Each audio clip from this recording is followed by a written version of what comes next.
I'm Doug Fearn, and this is my take on music recording. Dom Morley is a Grammy Award-winning engineer, producer, and mixer who has worked with artists such as Amy Winehouse, Adele, Sting, and Nick Cave.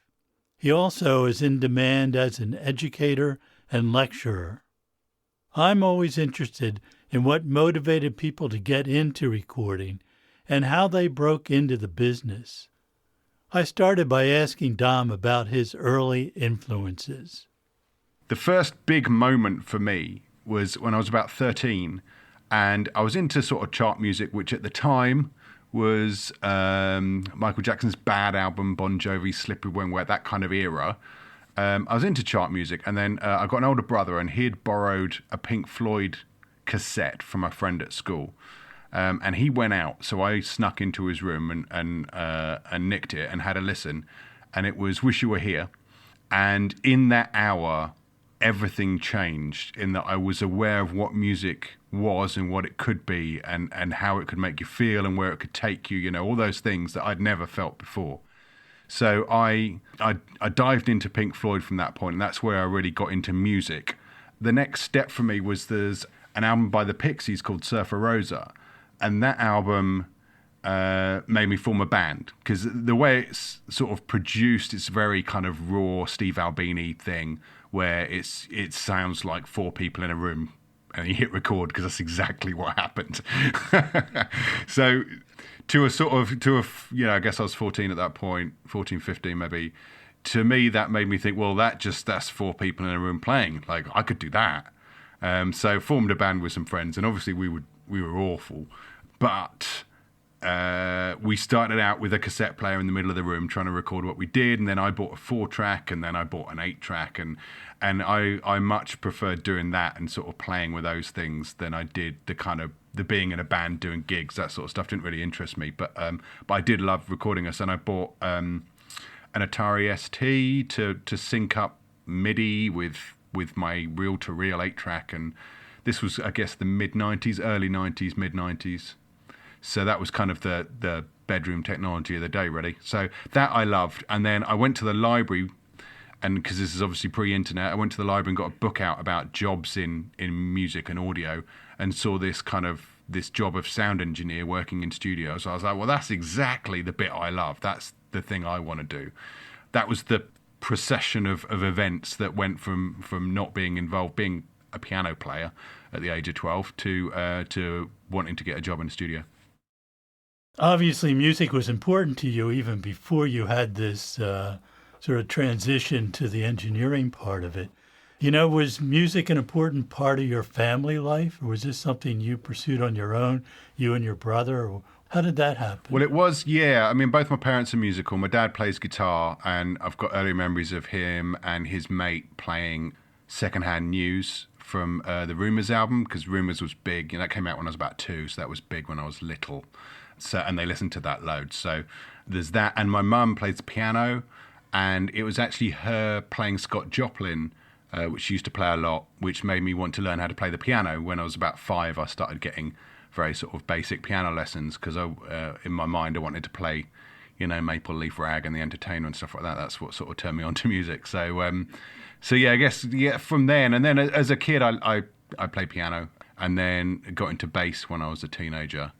And I guess in terms of my brother, it was quite fortunate because we were only a year apart, so we were very much into the same stuff. I think we were in a band, in a theoretical band for a bit, you know, one of those kind of ideas where let's form a band, yeah, we'll do this. And we talked about album covers more than we did any music, one of those sort of things. That was early teens. Yeah, so I guess musical family, reasonably musical family. My parents were in like an a cappella group and stuff as well, so they were both kind of very much, you know, their hobbies were music-based. You know, I know a lot of your history from doing some research and what I've just known about you over the years. I want you to take us through how you sort of broke into the studio world. I mean, the real studio world, not recording yourself, but going to a real studio. Yeah, so when I got that book to say that sound engineer was a job, and I realized that was the thing for me, there's another book in the library which had a list of studios where basically you can get the phone number and address of every studio in the country. And the only person with any kind of knowledge of that world that we knew as a family is a friend of my dad's who wrote music for TV. And I went to his house and had a little chat, and he sort of talked me through some things. And he said, you should get a job in studio, try and find one with a Neve or an SSL desk. They got one of those, they'll be decent, they'll be okay. So I made a list of every studio in London that had a Neve or an SSL, which was, a few dozen back in those days. And I spent 3 days just walking around all the studios, knocking on doors, saying, I'll work for nothing, I make good tea. 3 days of that. They all said no. So that was a little bit, it was fine. I'm very good at not backing down if I have an idea.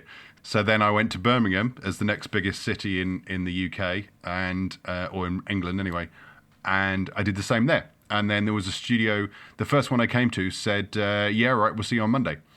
So I was amazed. Very quickly got myself somewhere to live over the weekend because I lived down south, and then I started on Monday just doing work experience there. So there was a bit of luck on that one because they did a lot of that. They had guys from the local college would come in and do a bit of work experience as part of the course, I think. And those guys would come in at 10 when the studio opened, and then they'd leave at 4 because that's when they were used to leaving at college. Whereas I was just dead excited to be in a studio, so I would leave when they turned the alarm on, at night when I had to go. So I sort of obviously stood out a little bit, I guess, from what they were used to. So a job came up at a nearby studio that actually employed assistant engineers, which was owned by UB40. It was called DEP. And I was recommended because the guy that I'd been sort of helping out there, a guy called Simon Hanhart, he knew a guy called Mike Exeter, who was the chief engineer over at DEP. So they were mates and chatting. Mike said, we're looking for an assistant. And Simon said, oh, you want to get Dom in? I went over there, got a job there. I was there it was about 2.5 years, worked with some really good people there. And it was a small studio. It was 2 rooms, very well run. All the people that I work with there are still, like 20 odd years later, are still in the industry doing stuff. So that's, an unusual thing to happen after this amount of time. Normally people have sort of shuffled off, but everyone's still doing it. So that's a sign of the good team that we had. And then after 2.5 years, I moved down to London and I got a job eventually after a bit of freelance assisting around different places. I got a job at a studio called Metropolis, which is the largest independent in Europe, or certainly was at the time. And it was the one I really wanted. I was very lucky. I really wanted to work there. And the reason why, I'd worked with a lot of freelancers, and they would, back when I was at DEP in Birmingham, and they would be sort of tied to a desk, if you know what I mean. Whatever desk was their one that they used, be it Neve, SSL, whatever, presented with another desk, their hands were tied behind the back. They couldn't work. And I didn't want to be like that with anything, really. With any sort of gear, I didn't want to rely on anything because then you kind of got to own it or you're stuck. So Metropolis at the time had an SSL-E, an SSL-G, and an SSL-J, a Neve VR, and a Focusrite desk. It had 5 main rooms. So I figured if I worked there and trained there, I'd just know how to use desks. And you could put any desk in front of me, really, and I'd be, unfazed because I'd just be used to desks rather than being used to a particular desk. So I think that kind of happened. And I was there for a few years. I think I was there for 7 years in all as an assistant and then in-house engineer. And then I ended up getting quite a bit of sort of engineering work. I was working with Mark Ronson quite a lot. I was kind of his English engineer, did a lot of stuff with him on his second solo album, which is Version, the one with all the covers, including the hit Valerie with Amy, as well as on Amy Winehouse's Back to Black album. We did some stuff on Adele's first album and a whole load of other things. And so then I went freelance at that point. And then fortunately within a year, I'd won a Grammy from the Amy album. So that sort of made things a little easier just in terms of getting known. And it sort of puts you in a bracket, I think, for people that they figure, well, he can't be deaf then. If he's got a Grammy, he must be okay. And then I've been freelance for, I guess, about 10, 12 years now, something like that. Yeah, something like that. And now I've got a little studio. I rented a studio, shared with a friend, had a studio in Metropolis. We rented one of their rooms that they rent out to other producers. Had that for about 5 years, and that worked out really well. Then we sort of both moved out of London. So he's down on the south coast, and I'm up here in Oxfordshire, which is sort of Tolkien country, if you know England at all. So I have a little studio up here now of my own, which I've had for, I think it's 4 or 5 years now, which is, it's coming together really well. It's really, it's really nice. It's just me and some horses and chickens, basically. It's middle of the countryside. And so that's me up to date. There you go. How old were you when you made this move, when you went knocking on doors? I was 20. Yeah, it was the summer of me being 20. So I got a job just before I was 21. Did you have any relevant formal education before you did that? Nothing. No. At that period in the UK, so this would have been like 96. Yeah, something like that. At that period in the UK, there were about 3 or 4 courses that you could do to give yourself an education in sound engineering. And so they were very hard to get onto. And there were a lot of studios. It's kind of like the opposite to what it is now. There was hardly any education opportunities and a lot of studios. So it was almost easier to get a job in a studio making tea than it was to get on a course. So I when I was doing the sort of the work experience, which I wasn't being paid for before I got the job at Depp, I said to myself, right, I'll do this sort of 6 to 9 months, see if I can get to know people, get a foot in the door somewhere. If I haven't got a job after that point, I'll find a way of I'll try and get on a course. Because I say I wasn't being paid. There was a sort of what they called job seekers allowance at the time, where you could go to the government and say I'm it was unemployment benefit. I'm looking for a job. I'm doing this, and this, and they'd give you a small amount of money every week, which was for me just enough to live on. I had peanut butter sandwiches for breakfast and lunch, and noodles for dinner for months on end. Well, actually, it was about 3 months while I was sort of getting by. But yeah, it all worked out. It's all good. Well, I know now that educating other people is really important to you. So that's sort of an interesting path that you didn't really have that except for the mentoring that you got at the places where you worked. You know, were the studios where you worked, were the engineers and producers you work with, were they good at mentoring people coming up? Or were you pretty much on your own to get what you could out of it? It's a bit of a mixture, really. You'd every session you'd try and get an eye on what they were doing and learn something and pick up something. So it was, there was a career benefit to you being there, even if you never got any more work out of it, But definitely there were a few who, I would establish a good relationship with and then be able to ask questions of and learn stuff from them.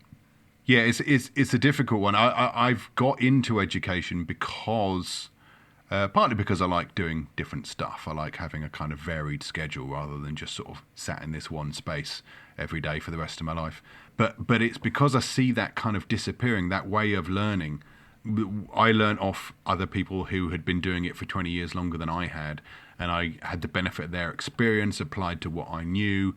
And because there are so few studios now, there's so little of that going around compared to what there used to be. As we've said, there's more formal education, which is great. But I think what I benefited from was partly the mentorship thing from engineers I had a good relationship with, and also the varied nature of working with different people.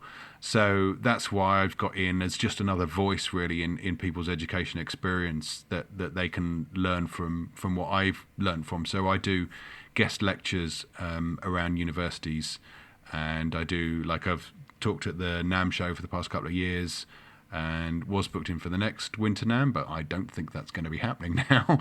That's highly unlikely. Think so, no. And I tutor the master's course at Conservatoire in Leeds over here, so in music production. So, and I have a website called the Mix Consultancy, which is where basically anybody can upload a track they're working on, and I will take a listen and give them as much advice as I possibly can on how to improve their mixes and to improve their technique and everything else, with the benefit of me actually having heard what they're doing, as opposed to just, I sort of say it's a bit like doing a mixing course that you might buy, but instead it's actually tailored very specifically to you, which I think is kind of unique, perhaps. But yeah, all of those things are all part of what I try and do to pass on the knowledge, really. Yeah. Well, I do want to talk about the mixed consultancy because I think that's just like an unbelievable opportunity for people to have somebody that really knows what they're doing listen to their work specifically, Yeah, and give them feedback on it. I think that's great. yeah. So, you get all kinds of things coming in from people, I'm sure, at all different experience levels. And is there anything that just stands out in your mind, that mistakes people are making that are pretty universal, you find all the time? I guess the most regular would be kind of confusion with what to do with bottom end, and how important your EQ is above everything else in sorting that out. There's a lot of kind of talk of sidechain compression of kick to bass and all that sort of stuff. And I have to try and explain this to my students, that if you use the kick to compress your bass, all you're doing is turning your bass down a little bit every time the kick drum goes. Explain that to your bass player and try not to get a bass wrapped around your head, because that's not mixing it. That's just turning one thing down every time the other thing happens. Then we lose part of the bass line. So it's a case of really, recognizing where the present frequencies of the kick and the bass are in your tune, letting one take one frequency, letting the other take the other, and really making the space in the rest of it. And also filtering off almost everything else. If it doesn't have to be in the bottom end, if you can filter that everything else off, then you're just leaving all the space for the kick and the bass to live and have punch. Because you start off a mix with, if you do get your kick and bass sitting together really well and you got a nice punchy bottom end going on, and then you just leave the bottom end in, that's tiny little bit of noise on everything else, that's low rumble that you can barely hear. But when you've got 25 tracks doing it, you've just clouded up the whole of the bottom end again. So filtering is a huge thing. And I guess that's probably the biggest thing that I find myself saying quite a lot with people, is just to really take care with that, because that's, it's so important to the delivery of the track and pushing the rhythm of it along and everything. So, yeah, that's probably the big one. And then I guess another one would be making space for the vocals in a similar way, like finding the present frequency of the vocal and making sure nothing else is in that, so that when you pop your vocal in, it's got space. It's already got somewhere to sit and you're not having to fight. Yeah, I guess those are two big ones probably. How much of that do you think occurs in the studio, as far as mic placement and mic choice and, direction of the artist, whether it's a vocalist or a bass player, drummer, whatever? I mean, how much of that should be done in the studio to avoid, spending a lot of time trying to fix it later? Or do you find that it doesn't really matter? You can fix it later. Yeah, I mean, these days you've got so many tools, you can put endless surgical EQs on if you want and stuff like that. But it's always better to have the initial signal being right. And then you're having a less processed mix at the end of it, which also sounds better, sounds more organic, sounds nicer, sounds clearer. If there's any way you can. I know people's recording process these days is not optimum. People aren't often booking nice studios with a big selection of mics and a few different bass amps they can pick from and a couple of different snares and things like that, and being able to build their track that way. So I realize that you don't always have that choice, and that is a luxury. But yeah, I think if people can certainly bear that in mind from the beginning of the song, from the beginning of the production, then it certainly makes life easier along the way. When you're picking your bass sound, if you're doing it from a soft synth or something like that, then think about how it's sitting with your kick drum, or vice versa, depending on what you're doing first. Think about how it's sitting with the other one from the word go, and then you've built yourself a clearer track and you've given yourself an easier time when it comes to mix. Yeah, just in general, that prompts a question to me about, we're talking about mixing here, but I presume you still do a lot of recording, just tracking and stuff, right? Or is that not much of your job anymore? It still is a bit. I do produce stuff. I'm just mixing an EP now that I've produced. So recorded a band in a studio, a drummer in a nice drum room, and then most of the overdubs actually happen at mine. Because I can, and it's a more relaxed environment because it's cheaper, and we can just hang out for a while. So yeah, I still do a bit of that. It's less than it was, when I was employed by a studio to do all the sessions that came in. But I still do it, and I still really like it. It's fun doing the recording sessions and having a whole band in and having everybody playing at once and getting it all through the desk sounding good. I still really like that bit. How important do you think it is from the beginning, from that first process of, even before you're in the studio, of having a vision for the final product?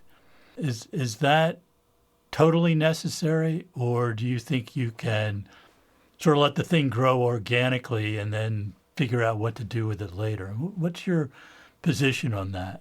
I take both positions simultaneously. I think it's good to have a plot and good to have a direction. Otherwise, you're floundering, because you can do anything. And if you don't have signposts as to where you're aiming, then you can find yourself trying everything under the sun and kind of going a little bit mad, really. So I do like to have a direction. And, when I'm first working with an artist, I'll ask for a playlist of tracks that are sonically similar to what we're aiming for. And sometimes that's the first time they've really had to decide what they're going to be aiming for in the studio if it's a new artist. But, it's a very important process to go through so that we know where we're going to be. But equally, I like to be open as we move along and let things grow and take their own direction. So if something seems like it's going one way and it sounds cool, then I am more than happy to run with it. It's sort of, I did once hear the actor and everything else, Stephen Fry, talk about how he disliked goals because he found people that were too goal orientated turned down all sorts of amazing opportunities that appeared on the periphery because they were so determined to achieve the one thing they set out to achieve. And I think that's also an interesting angle on, a lot of things in life. If you are too blinkered, then a lot of wonderful opportunities and strange things that can come along and enhance your life or your recording, which if you're too blinkered and focused on one thing, you can pass by. I know that you do act as producer for some projects you work on, engineers for other, mixer on other. And, the dynamic in the control room, if you're the engineer working with a producer, one thing that I always struggled with was how much of, my own opinion do I inject into that project?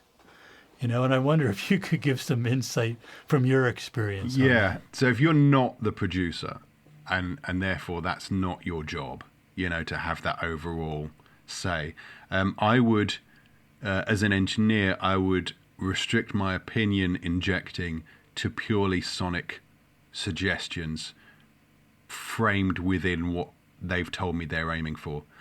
If I had something that I felt was outside of that brief, but worth saying and important to say, I'd make sure if I said it that I was speaking to the producer and no one else could hear. Because I think that's the important thing, is that you're not treading on anyone's toes and pushing yourself into a position that you haven't been employed to be in. So that decision to take an artistic, angle on something is the producers and the bands. And as the engineer, I think you're more employed by the producer than the band in a way, if you know what I mean. Like you're there to make his vision come to life. So I would have a quiet word with the producer when no one would hear and make my suggestion then. Yeah, that's how I would kind of balance that. Well, I know with working with producers that I've worked with over the years, there's some that, they know exactly what they want and they just want you to facilitate that and pretty much stay out of the picture.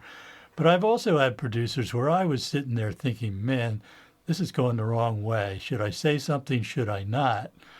And then, and like you say, you do it when nobody else is around because this is not, you don't want to put the artist in a position of discomfort, realizing that there's some, I wouldn't call it conflict exactly, but just sort of difference of opinion going on. Yeah. So you do it privately. But I've had producers, I say, do you want to hear what I have to say about this? And they'll say, absolutely. I'm depending on you to help me with this project. Yeah. So I think it really depends on who you're working with. Yeah, and I think you introduce it gradually with a new, when you're working with a new person, you test the water a little bit and see where their kind of tolerance is. And then sometimes if you work with someone a lot, there might be a point whereby, it certainly happened to me once, where you're doing a bit of assisting for somebody, doing a bit of engineering with them, then ended up co-producing things with them because your input ended up being so valued that they actually wanted you to be one part of it and to be able to carry on with the job when they couldn't do it. They knew that you could do the production job and be in the same production headspace as them, at the same time. So yeah, definitely, I think that is part of your job. I think you can do more damage than good by injecting it at the wrong time and place, your opinion, because you can destroy the vibe of the session and your relationship with the artist and the producer. So although that's obviously, that's part of what you should be doing, you just got to be careful how you introduce it and see where the producer's appetite for other opinions while the artist's around, or, other opinions are generally. Because like you say, you might say, can I make a suggestion? And then if they say you're supposed to be making suggestions, you're like, great, okay, I know that they're very open. But if there's a bit of a cagey, okay, let's see what you got, then you're okay. This guy doesn't want too many opinions, especially not out loud. We've talked a little bit about your role, both as an engineer and a producer. Do you get involved in sort of the arrangement part of it as well? Because I know you're an accomplished musician, and I presume you play on a lot of the projects you're working on. I don't actually play that much these days. Occasionally I will do, if needs be, kind of synthy stuff, basically. But no, I'm now more of an owner of instruments than a player of instruments. But arrangements I do get involved with if I feel the need. I have previously, worked out at the very beginning of a project with an artist, like, you've got a whole load of songs to look at, and it's like, well, that chorus is working, and that's the only bit in that song is, but it sounds like it would work with the verse from this song, and that's the only bit that's working in that song, so let's put those two together, and or this bit sounds like a middle eight to me, not a verse, so let's put that in that song that's missing a middle eight, and kind of those sort of general sort of overview arrangements, as well as, obviously, if I'm building a track with an artist, it will be the more kind of detailed arrangements of where instruments are going to be coming in and out, and what needs to happen here, and do we need a guitar part here, or does it need to be something more legato and stringy, or something like that. So yeah, I get involved as much as is necessary, really. I have no problem with going in with both feet if it needs it, or just lighter touches of muting something in a mix that didn't need to be there, something like that. Well, that leads me into a question about, dealing with the artist as a producer. I think for a lot of people starting out in the business, they may either be intimidated by the artist, or they may feel that, the artist is there for their service of fulfilling their vision of the song, the producer's vision of the song. Yeah. Every situation's different, obviously. I guess I'm getting into the concept of the psychology of the session. Yeah. Making sure that things are going smoothly, and that if there's differences of opinion, artistic differences, how you resolve that, and how do you see your role in that situation? I kind of come at it from the fifth band member sort of perspective, and a sort of a midwife of the album. Because what I don't like, I obviously work with a lot of producers as an assistant, as an engineer, and one of them, interestingly, was Phil Spector, for whom it was very much his vision of what it was going to be. I would presume so. Yeah. He was the man, and the artist was the turn. So what I never liked was when a record sounded like the producer rather than the band, because I always thought that was kind of, there were more bands than producers. And we want things to sound as diverse as possible, so I'd want the band to sound like themselves, the best version of themselves. So that's what I try and do, and I think in terms of the psychology of the session and making sure, I just try and make sure everybody feels like they can say whatever they think, whatever they feel, without it being a problem or it being embarrassing or anything like that. So there's two things to that, sort of a two-pronged approach. And one is to try everything. If somebody makes a suggestion, we just give it a go. And part and parcel of that is being very happy to be wrong. And it's what I do say very early on with, everything that I do really is I'm virtually impossible to offend. So, you can just say you hate everything all of my ideas, they're all terrible. Great, I'll come up with some more then. That's fine. Or I've obviously got a different direction. I've gone the wrong way. Let's go a different way. And so I will, early on in a session, I'll be quite happy if this happens, and even perhaps try and engineer a situation where I throw in an idea, it doesn't work, and I quickly shout myself down. Just so that everybody's fully aware that we try these things. And if it doesn't work, it doesn't matter. You just call it, yeah, it doesn't work, sounds rubbish, forget it. Let's try something else. And I think that sort of establishes the room and the session as somewhere where we're open to as much creativity as possible. And also we're open to owning up to our mistakes. We say, if I can say this is rubbish and it was my idea, then we all know that that's fine. And we can carry on with that in mind. Yeah, I've always felt that if you're not trying something that doesn't work, you're not really making any progress. Yeah, you're not pushing. You're not pushing yourself far enough if you aren't making mistakes. It's like there's a great quote from Bury where he said, artistically, where you should be is, if you wade out into a lake and you just get to that point where you're just on your tiptoes, and if you tilt your head, you can just about breathe. That little fragile point on the edge is where you should be placing yourself artistically, which I think is a great thing to bear in mind, of that, just pushing yourself. And if you're there, you're going to make a lot of mistakes, and that's part of learning. Do you have problems? I mean, everybody's different, obviously, but I mean, when you're dealing with an artist, getting them to try stuff that pushes them, because I know for me, I hate to do things that I can't do well. And I tend to avoid doing things I can't do well. But, I mean, this podcast is an example of pushing myself into something that's a field I don't really feel comfortable in, although I think I'm learning how to do it. Yeah. But, how do you make an artist feel comfortable to put themselves out there if that's not their inclination? Yeah, that is a tricky one. And it's... it's a build-up process of this starting out by making everyone feel good about making mistakes, and that being part of what we do, and clearly not being embarrassed yourself about a mistake, because, laying it out that this is all part of the process and we all push ourselves and try hard, and then, decide whether it's good or not, and then move on.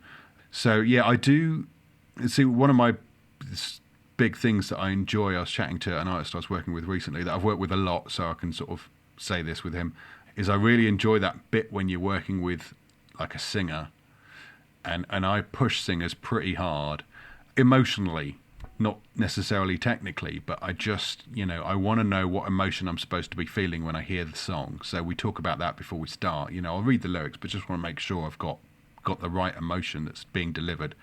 And if I don't feel it, then we have to go again, and we keep going until I can feel what I'm supposed to feel. As I sometimes tell them, what the ideal situation is if somebody didn't speak English, didn't understand English, but they heard the song and then knew what you were singing about by the way you sang it. So I really kind of get singers to dig deep on that. And it's not just singers, it's, if someone's playing guitar or whatever they're playing, and then they need to get whatever emotion is necessary out. But it's obviously, because it's a physical instrument, it's more heightened with singers. And then I try and very quickly get a comp together, because every time when it's the first time I've worked with someone, I know they're feeling like I went a bit far and I pushed them a bit too much and that was unnecessary. And then very quickly get a comp together and play that back and show them how good they are. And a lot of times it's better than they've heard themselves perform before, which is always a hugely rewarding moment for me, knowing that I've got their best performance. So I think that's sort of the part of the trick is getting them comfortable with the trying new things and pushing. And then on the other side is when you've done that, is being able to very quickly show them results of them having pushed themselves so far that they've done something great. So that's kind of, I think, how I balance it out. And then, people tend to come back because they like They may not like the hard work, but they like the results that they get when I make them work. Yeah. How do you know when you've pushed them to the point of diminishing returns and it's time to quit? The diminishing returns is the right phrase, because it's when it starts getting worse. If the performance is getting better, then we keep going until it starts getting worse. And then it's like, okay, we've peaked, you know. And if I feel like we've got what I need anyway, there'll often be like, you know, say take 7. I'm feeling it now. So that's great. Like, we've got this. And then we'll do, because that was great, we'll do take 8. And then they may surprise me with an even better one than take 7. So that's great. We're doing another one then, because that was great. And then we do another one. And it's like, that wasn't so good. Okay, we've peaked. I know we've got it. And we actually got a better one than I thought we would get. And now we're going downhill. So let's take a break. So that's kind of how I work that. Yeah. I mean, do you get to the point sometimes where you just say, this isn't happening today and let's just come back another day? Yeah. There's no point sort of flogging a dead horse with that. If somebody's, you know, physically, if their throat isn't working or something like that, or they're just tired, or we're not really getting the right sort of delivery on it, then there's no point sticking around. And that's the advantage of having your own studio, because it doesn't cost a fortune to be in here, you know. So if you're in £1,000 a day room, you've just got to do it anyway. But yeah, the advantage of being in here is that, you know, we can do that and we can just call it a day and come back. Is there anything more you wanted to say about that mixing concept of making room for each part? Or do you think we covered that okay? Yeah, I think so. I think that the important thing that everyone has to remember is it's sort of like thinking in slots. Is what's gonna be where, and where's its principal frequency, and where's that gonna sit. And every time you introduce a new instrument, you hear, or you're trying to hear in the mix, what's now gone wrong with the mix with the addition of that instrument, because that will be the area that it's sitting where something else should be frequency-wise. And then you've got to make a decision as to who gets that frequency, because it's got to be cleared out of somebody in order for the mix to still be clear and punchy. So, yeah, I think EQ is something it's treated as with equal importance in the world of vloggers and people that write blogs and things like that, vloggers and bloggers. Equal importance as saturation and sidechain compression and things like that. And obviously it really, really isn't. But I can understand if you are a blogger or a vlogger, you need a new topic to talk about every time. You can't just keep telling people what I've just told them about EQ, because no one's going to listen to your blog anymore. So I think people, if they're learning via the internet, are only getting a small picture of what's important when you're mixing something. And I think that's where the mix consultancy comes in, is because that's what I talk them through when I'm talking about their mix and where it needs to improve. A lot of the time it's just EQ problems. Occasionally there'll be some compression things that could be done better, but it's very rare. In fact, I don't think I've ever told anyone that they really need to add some saturation or some sidechain compression to their mix to make it better. You know, it's nearly always an EQ problem, or, you know, several EQ problems, or balance, or something like that needs changing. Those are the real things that you need to learn how to do when you're mixing, which, you know, I appreciate it's very difficult to do without experience, and you just got to do it a lot. And if you can, get some opinions of what you've done from somebody who's been doing it a lot longer than you have. Yeah, you know, I think in any field there comes a point where you got to stop reading and start doing, and learning it. And I think a lot of people, you know, it's hard for them to break away and just start doing it. Yeah. Do you find that the people send you mixes with overuse of compression or inappropriate compression, or is that a problem? That actually is. It's normally not as much of a problem as the EQ thing. Normally things are muddy and messy, and balance. Compression, I think, sometimes it's like something's been slammed. And I like slamming things with compressors, so I normally don't have too much of a problem with that, unless, you know, the life's been drained out of it, or there's, you know, a bit of mixed compression.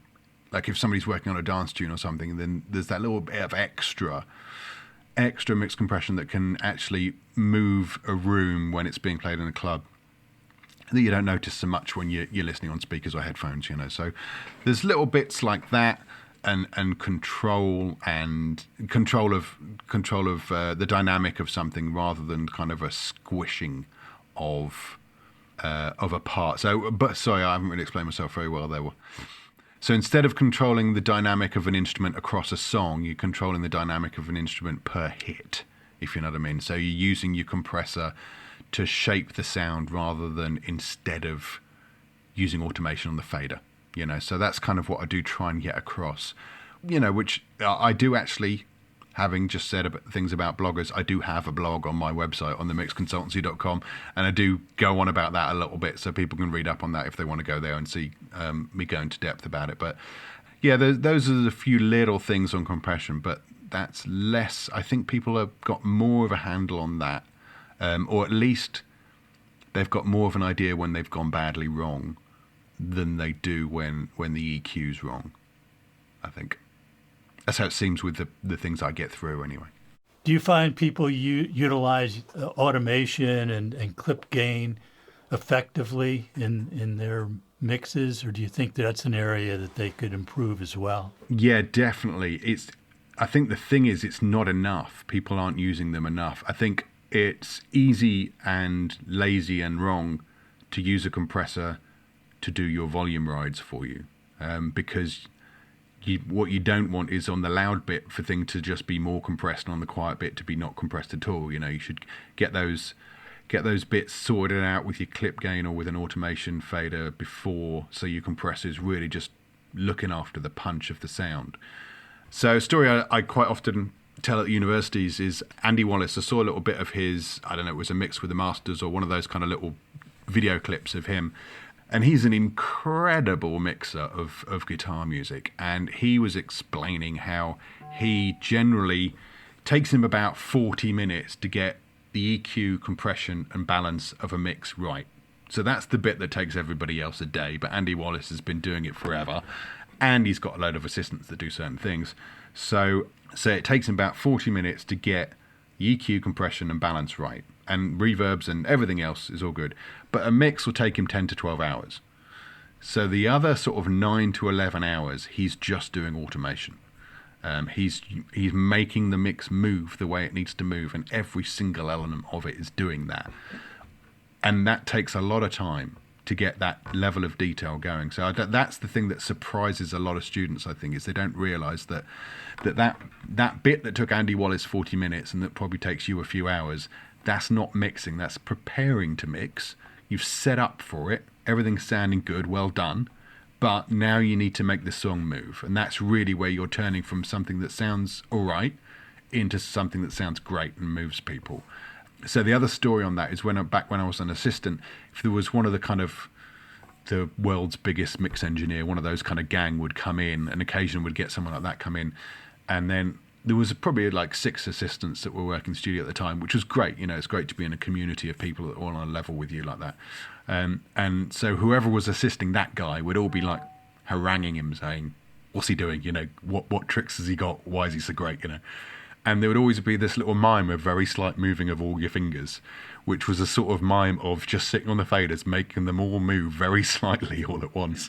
And if you went in and checked, all our desks had, you know, fader automation, so the faders would be physically moving. I'd quite often go in and check when the famous mix engineer had gone home and would sneak up and listen to the new whoever record he was working on. And you would see all the faders would be moving all the time. There was nothing that was staying still, because he was constantly rebalancing for every beat of the song. So that sort of going in depth on automation is something that is really, really important and a huge part of getting a great mix. Do you find that you actually want to move the faders, or are you happy with clip gain changes and drawing in automation on the screen? Is there a difference in the dynamic when you work different ways? You know what? It's interesting. I had a desk to work on until I moved into this studio 5 years ago, and then I took the big decision to not get a desk. And now I'm thinking, it might be nice to have faders again. So I got my iPad, which has the kind of, you know, the Pro Tools hookup, and you're sort of drawing on that a little bit, using the faders on that, which I've got into recently and quite like. So I'm now potentially going back to faders. I think I don't know. I think it has a slightly different feel to it. I think I can perhaps do things a bit quicker on faders because I'm feeling it a bit more rather than the sort of the drawing in thing. I don't know. I think, it's horses for courses, really. It's whatever suits your style. I don't think one is better than the other. Just whatever gets you to the end result quicker is a good thing. Well, one thing about having a console in front of you, you can grab a bunch of faders at once. Yeah. Which is pretty hard to do with a mouse. Yeah. And that's I think the biggest thing that you notice when you start, if you've only had consoles and then you go to in the box, is that initial setup is a lot quicker with a console. Getting the mix started out where you're grabbing faders, pushing things quickly, everything's right there on the desk in front of you. That initial setup is a lot quicker. And then after that, I think it sort of evens itself out a little bit. I still like the sound of an analog thing, analog consoles, analog outboard. I still think anything that's run through a reasonable chunk of outboard just does sound a bit more 3D and a bit more natural and real than something that hasn't. I know that's potentially a controversial statement, probably not with you, but with some people that's a controversial statement. But no, I really do think that being in the real world and having audio pass through analog devices gives you something that you don't get putting on plugins. I've been talking with engineer, producer, and mixer Dom Morley. Your comments, suggestions, and questions are always welcome. You can email me at dwfearn@dwfearn.com or use the link at dougfearn.com. This is my take on music recording. I'm Doug Fearn. See you next time.